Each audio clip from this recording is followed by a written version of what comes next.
వైసీపీలో ఆ కీలక నేత పార్టీ అధినేత జగన్ కి ఆప్తులు మాజీ మంత్రి ఒకప్పుడు ఆ జిల్లాలో ఆయన చెప్పిందే మాట చేసిందే చట్టం అయితే ఓడలు బళ్ళు బళ్ళు ఓడలు అవుతాయి అనటానికి ఆయన ఇప్పుడు ఒక ఎగ్జాంపుల్ గా మారారు అధికారంలో ఉన్నప్పుడే జగన్ పక్కన పెట్టడం బుజ్జగింపులతో పార్టీలో నెట్టుకు రావటం ఇన్నాళ్ళు జరిగాయి ఇక అధికారం కోల్పోయాక అసలు పట్టించుకోవటం లేదని జిల్లా నుంచే మఖం మార్చారు ఇప్పుడు టీడీపీ అధినేత ఏపీ సీఎంతో సైతం కలిసే ఛాన్స్ ఇవ్వండి అంటూ రిక్వెస్ట్ చేయడం పరిస్థితులు రివర్స్ అయ్యాయంటానికి ఉదాహరణ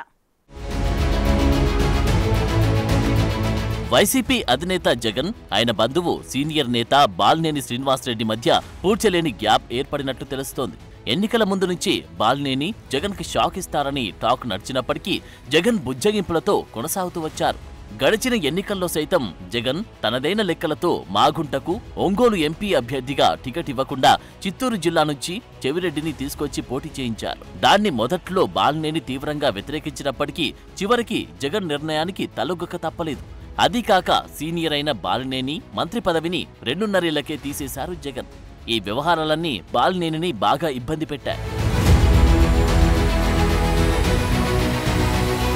బాలినేని శ్రీనివాసరెడ్డి ఒంగోలు అసెంబ్లీ నియోజకవర్గం నుంచి వైసీపీ తరపున పోటీ చేశారు అయితే టీడీపీ అభ్యర్థి దామచర్ల జనార్దన్ రావు చేతిలో బాలినేని శ్రీనివాసరెడ్డి 34,000 ఓట్ల తేడాతో ఓడిపోయారు ఇక ఎన్నికల్లో గ్రాండ్ విక్టరీ కొట్టి టీడీపీ కూటమి అధికారంలోకి వచ్చింది అప్పటినుంచి బాలినేని శ్రీనివాసరెడ్డి రాజకీయంగా మౌనంగా ఉంటూ వస్తున్నారు ఇదే సమయంలో ఆయన జనసేనలోకి వెళ్తున్నారంటూ గత కొంతకాలంగా ప్రచారం జరుగుతోంది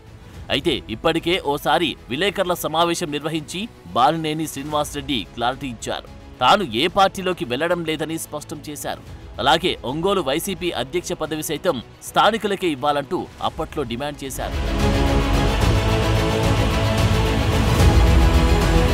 పార్టీ తనను పట్టించుకోవడం లేదంటూ బాలినేని కీలక వ్యాఖ్యలు చేశారు ఎన్నికలు ముగిసినప్పటి నుంచి తాను వైసీపీకి దూరంగా ఉన్నానంటూ సంచలన వ్యాఖ్యలు చేశారు ఇక ఎలక్ట్రానిక్ ఓటింగ్ మిషన్లపై తాను చేస్తున్న పోరాటాన్ని వైసీపీ అధిష్టానం పట్టించుకోవడం లేదంటూ బాలినేని శ్రీనివాసరెడ్డి అసంతృప్తి వ్యక్తం చేశారు ఏదైనా చెబుతామంటే పార్టీలో ఎవరు వినే పరిస్థితి లేదన్నారు బాలినేని శ్రీనివాసరెడ్డి వైసీపీ పట్టించుకున్నా లేకపోయినా ప్రజల కోసం తన పోరాటం ఆపనని బాలినేని స్పష్టం చేశారు వైసీపీ ఓటమి పాలయ్యాక నేతలంతా ఒక్కరొక్కరు తమ దారి చూసుకుంటున్నారు ఒంగోలు వైసీపీ లీడర్లు సైతం కూటమి పార్టీలో చేరిపోతున్నారు జిల్లాలో పార్టీకి పెద్ద దిక్కుగా ఉన్న బాలినేని జిల్లాకు దూరంగా ఉండడంతో పలువురు కార్పొరేటర్లు టీడీపీలో చేరారు అందుకే భిన్నమైన వ్యూహాలతో రాజకీయం చేస్తున్నారు తనకు ప్రాధాన్యత లేకపోతే ఎవరు పార్టీలో ఉండరని బహిరంగంగానే ఇండైరెక్ట్ గా సంకేతాలు ఇస్తూనే వస్తున్నారు కానీ జగన్ వైపు నుంచి స్పందన రాకపోవడంతో ఇప్పుడు బాలినేని చూపు సైకిల్ వైపు మళ్లిందని జోరుగా చర్చ జరుగుతోంది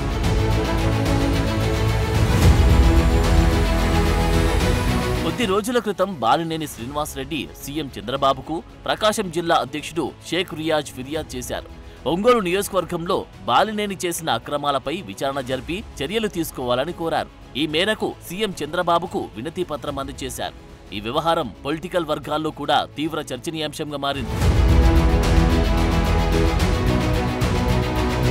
ఈ క్రమంలోనే సీఎం చంద్రబాబుకి మాజీ మంత్రి బాలినేని శ్రీనివాసరెడ్డి లేఖ రాశారు తనపై వచ్చిన ఆరోపణలపై విచారణ చేయించాలని కోరారు ఒకసారి అవకాశమిస్తే చంద్రబాబును కలిసి చాలా నిజాలు చెబుతానంటూ లేఖలో స్పష్టం చేశారు తాను మంత్రిగా ఉన్నప్పుడు చట్టవిరుద్ధమైన పనులు చేయలేదని ఒంగోలు ఎమ్మెల్యే జనార్దన్ జనసేన పార్టీ జిల్లా అధ్యక్షులు రియాజ్ ఆరోపణల్లో నిజం లేదని లెటర్లో రాసుకొచ్చారు ఇప్పుడున్న పరిస్థితుల్లో బాలినేనికి చంద్రబాబు కలిసే ఛాన్స్ ఇస్తారా అదే జరిగితే పొలిటికల్ సీన్ మారిపోతుందని టాక్ మొదలైంది జగన్ పై గుర్రుగా ఉన్న బాలినేని సైకిల్ గూటికి చేరితే వైసీపీ పరిస్థితి ఏంటన్న సంగతిపై చర్చ జరుగుతోంది